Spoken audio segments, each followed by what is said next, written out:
Existe alguma complicação nesse fato de o governo federal não estar acompanhando os pedidos de GLO, os pedidos de ajuda do governador Cláudio Castro? A gente pode dizer que são motivos eleitorais ou eleitoreiros também? Neila, eu só queria uma parte aqui, que chegou uma nota do Ministério da Defesa respondendo a essa informação do governo do Rio de Janeiro de que eles pediram, né, auxílio, pediram ali os blindados e que foi negado pelo Ministério da Defesa. O que o Ministério está dizendo, tá? Que o governo do Rio de Janeiro encaminhou um ofício, sim, solicitando um apoio logístico da Marinha, mas isso foi em janeiro de 2025, por meio de fornecimento de veículos blindados. O referido pedido foi submetido à AGU, que é a Advocacia Geral da União, que esse ofício estava relacionado ao episódio ocorrido em dezembro de 24, quando aquele capitão de mar e guerra da Marinha do Brasil faleceu ao ser atingido por uma bala no Hospital Naval Marcílio Dias, que naquele momento a Marinha posicionou veículos blindados no perímetro do hospital, respeitando o limite legal de 1.400 metros em torno das instalações militares, uma medida voltada à segurança da área dos militares. Estou lendo aqui a nota que a Defesa mandou para a gente. O que eles dizem? Que a AGU emitiu um parecer técnico indicando que a solicitação do governo do Rio somente poderia ser atendida no contexto de uma GLO e, para ter uma GLO, demandaria então um decreto presidencial. Por que esse decreto não saiu? Aí as questões políticas que a gente vem colocando aqui se explicam. Estou conversando aqui em tempo real com o ministro Jorge Messias, que é o da AGU, perguntando para ele está dizendo o seguinte, que agora começou o lado do governo federal para isso que o governador do Rio está dizendo, que ele pediu apoio, pediu socorro e que não foi atendido. O que o governo federal está dizendo é o seguinte, ele pediu, mas não foi bem para isso que ele está explicando. A gente já sabe que para essa operação de hoje não houve um pedido, né? A Neila já colocou aqui, porque o Cláudio Castro disse que cansou, que não ia mais pedir ajuda, que já tinha pedido 3 vezes.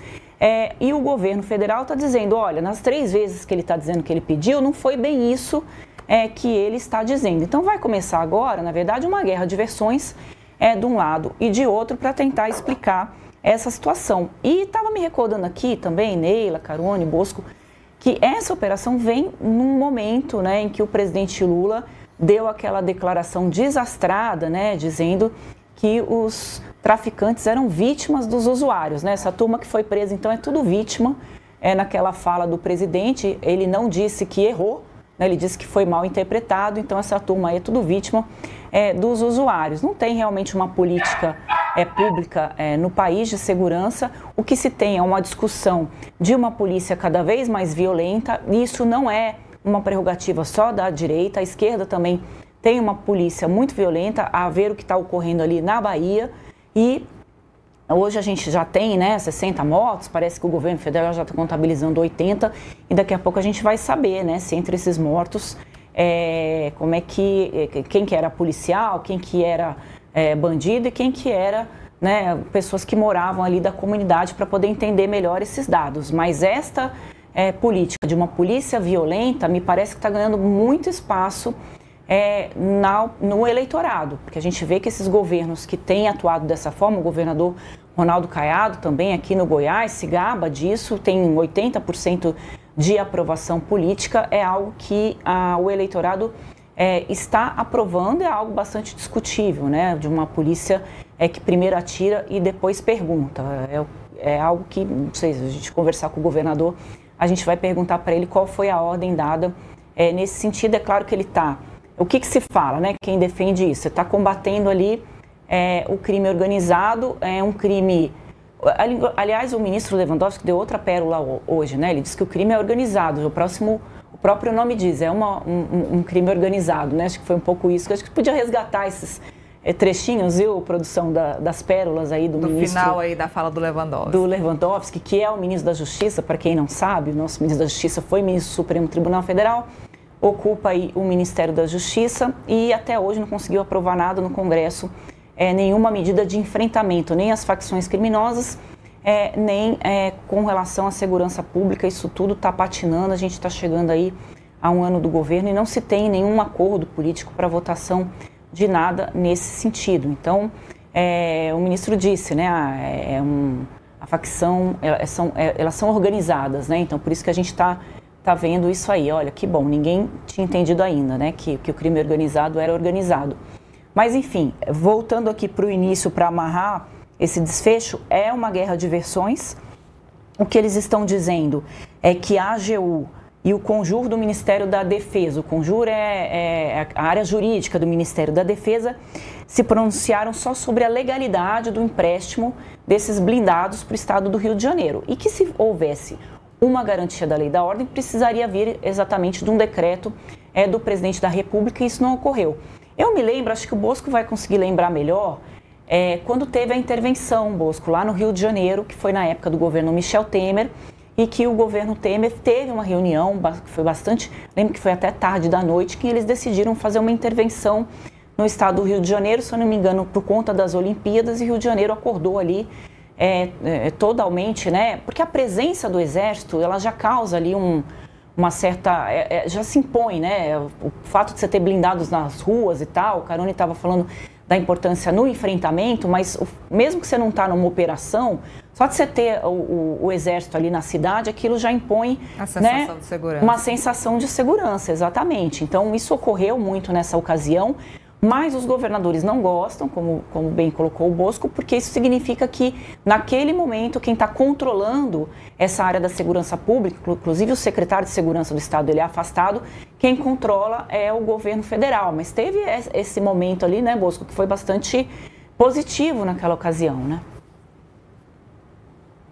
Sem dúvida, como teve nos outros estados também. O problema é que isso é mais ou menos como a morfina, né? Você tem um período de prazer até, com a ausência da dor. Mas depois você tira e você não tem, se você não tiver meios de você manter aquilo ali, a coisa volta geralmente com mais força, né?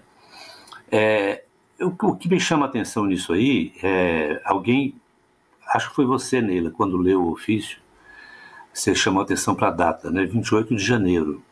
Então, certamente, o governador, em 28 de janeiro, estava tentando uma GLO, né? Porque essa operação de ataque não cabe GLO. Porque, como você disse, GLO tem decreto. Decreto, você tira o elemento surpresa. Você vai cercar o Rio de Janeiro e depois você vai ter que tirar essas Forças Armadas de lá, porque elas não servem ao patrulhamento. Elas podem ficar um tempo nesse patrulhamento, elas são respeitadas por todo mundo, criminosos, etc., mas ela não tem uma atuação de polícia, ela não é treinada para isso. Então, quando cessa esse período que ela se retira, né, tudo volta a ser como antes. Então, se o governador pretendia, como ficou claro aí, uma operação que inclui o fator surpresa, não é a GLO que cabe aí. Os blindados, tenho eu para mim, que eles implicariam no ingresso da Marinha ou da força que fosse operá-los, porque elas não passariam blindado e ficariam de fora da operação. Então, está tudo muito confuso, mas o que a gente tira de saldo disso é o que você falou, virá agora aí uma guerra de versões, né, que não faltarão atores políticos aí para se valer de um lado e de outro dessas versões, né, e lembrando que essas versões, essa guerra de versões será muito útil para as forças políticas em enfrentamento na véspera de um ano eleitoral, né? Esse episódio ainda vai ser munição para as campanhas eleitorais, para o debate eleitoral que virá daqui a pouco, né? Nós estamos perto de 2026. Já se pode dizer que estamos em plena campanha, né? Então, estamos longe de resolver, do ponto de vista da eficiência, a segurança pública no Brasil, até porque, como você mesma disse, Neila, e é certíssimo isso, nós não temos uma política de segurança pública.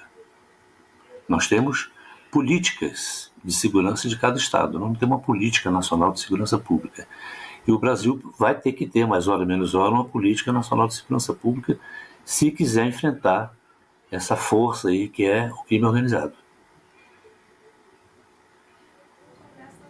vou dar a deixa para a Andresa, que ela está conversando, queria dar uma informação agora de última hora. Diga, Andresa. Eu conversei com o ministro até sobre esse ponto que o Bosco trouxe, né? Se caberia ou não uma GLO diante de uma operação surpresinha, né? Vamos dizer assim.